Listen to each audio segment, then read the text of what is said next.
Hey there! Today I'm going to show you how to make these really beautiful and simple billy button flowers. The supplies you're going to need for this project are 50 to 65 pound cardstock. You'll need a glue gun, 18 gauge wire if you plan to stem, and a 1-inch foam ball. I've written a full blog post with a tutorial and all the details. If you want to find a more detailed supply list, you can find that linked in the blog post below this video in the video description and also in the corner of this video. So let's go ahead and get started with this pretty flower. Okay, so here I have a 1-inch round foam ball, and I'm just going to be punching my wire through the bottom end of it. It doesn't matter which end, it's a round ball, so any end can be the bottom end. Once I've done that, I'm going to take my glue gun and I'm going to put a little bit of glue at the base where the wire meets the ball because I don't want it to slide off the ball. It could slide off pretty easily because this wire is really thin. So I do recommend that you put a little bit of glue there, and you won't see this glue once we're finished with the flower. Just make sure you let that set for a minute before you continue to the next step. And I'm just going to trim down this wire. Your wire might already be shorter, but mine's rather long, so I'm just grabbing a pair of pliers and I'm trimming that down. Now I've cut out a bunch of these billy button templates, and you can learn more about getting these templates on my blog, which is linked below this video. And all I'm doing here is I'm basically bending these petals up. I'm just kind of pinching the bottom and I'm bending them up to give them some dimension. Now there's not an exact right amount of these to make. I think I did around 60 of them. So if you want it to be really full, you don't want any white to show through, then you definitely want to have a lot. And it can depend on the size ball you use as well. I'm using a 1-inch foam ball, so if you use a bigger one, obviously you will need more petals to cover the ball. And I'm just adding small bits of glue here, and once I've added some dimension to those petals, then I place them around the ball. And I like to start at the bottom and work towards the top. To me, it's just a little bit easier to kind of hold the stem from the bottom and then work towards the top. But you can ultimately do it either direction.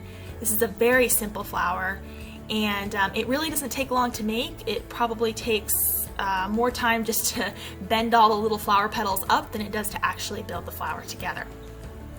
Now I used a Cricut cutting machine for this. There is an SVG file that's on my blog that you can find below in the video description, but if you do not have a cutting machine, then you can use a very similar flower punch. I used to make these all the time before I had a cutting machine years ago, and I used a flower punch for it, and they actually make flower punches that are very similar to this shape of petal. So I have that linked below the video as well in that blog post. So if you don't have a cutting machine, then you can still just buy a punch and you can still make these really pretty flowers, and it's not that hard. So you can see here I've kind of jumped forward and I've continued to cover up my ball here. I usually add sort of enough glue to where I can add 3 to 5 petals on at a time. It just kind of makes the process go a little bit faster rather than trying to do it one petal at a time.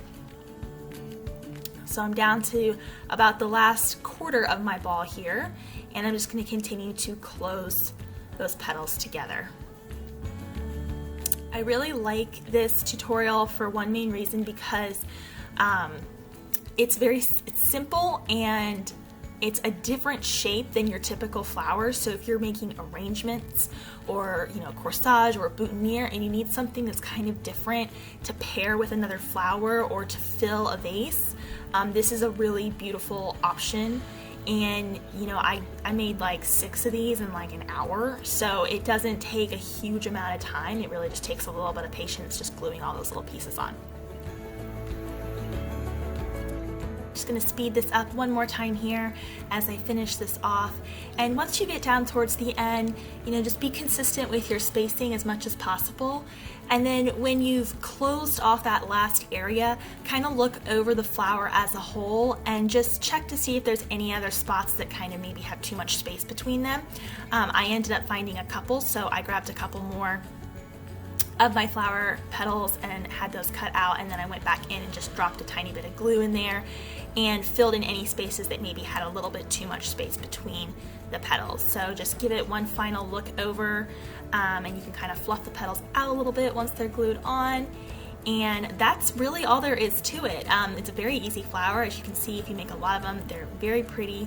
You can make them in different colors. Traditionally they're yellow, but I tried a navy blue one and I thought that was cool as well to kind of play with the color a little bit. I hope you guys enjoyed this tutorial, and be sure to check out my blog post below. I have a lot more flower tutorials. I also have a new ebook, The Joy of Paper Flowers, and I would love to see you there.